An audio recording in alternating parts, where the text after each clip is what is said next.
شعبان رات بڑی بابرکت رات ہے، اس برکتوں کا کیا پوچھنا۔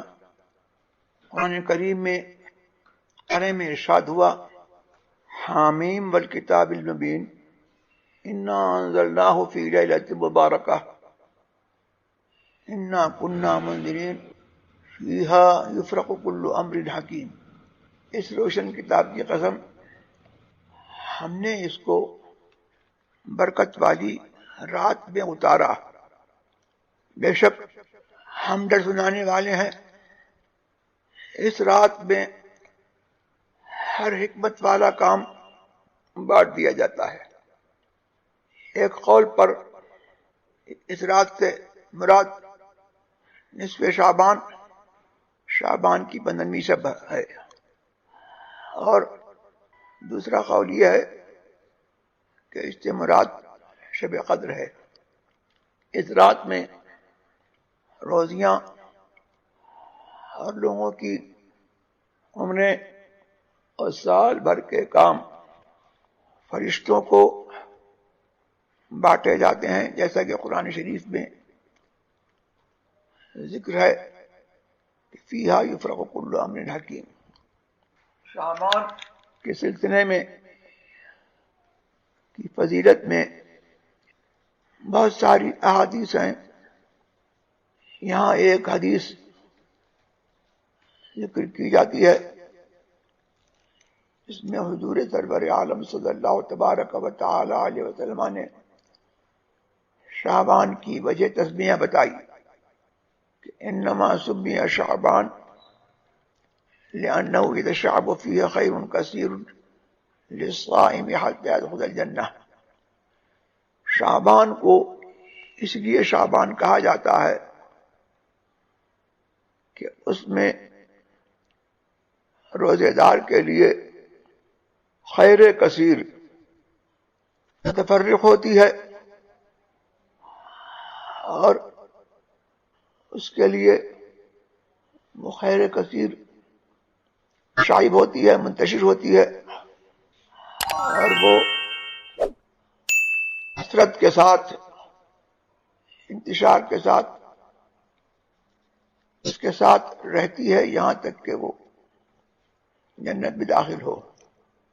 اس سے شعبان کی فضیلت بھی معلوم ہوئی، اور شعبان میں روزوں کی ترغیب بھی معلوم ہوئی، اور بکثرت احادیث میں یہ آیا کہ حضور سرور عالم صلی اللہ تبارک و تعالی علیہ وسلم سب سے زیادہ روزے رمضان کے علاوہ اس شعبان کے مہینے میں رکھتے تھے، اور بعض روایات میں ایسا ہے کہ پورے شعبان کے مہینے میں روزے سے رہتے، یہاں تک کہ شعبان کے روزوں کو رمضان سے ملا دیتے۔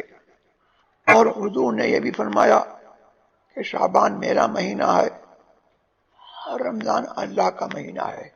نصف شعبان میں رات کو نوافل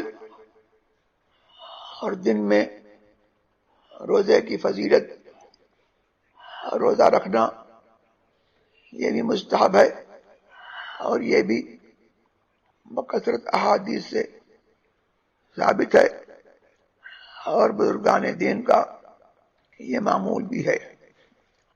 نصف شعبان کی رات جب آتی ہے تو مغرب کے وقت سے لے کر کے صبح نمودار ہونے تک اللہ تبارک و تعالی نزول رحمت فرماتا ہے۔ اس کی رحمت آسمان دنیا پر ہاتھ سے جلدی فرماتی ہے، اور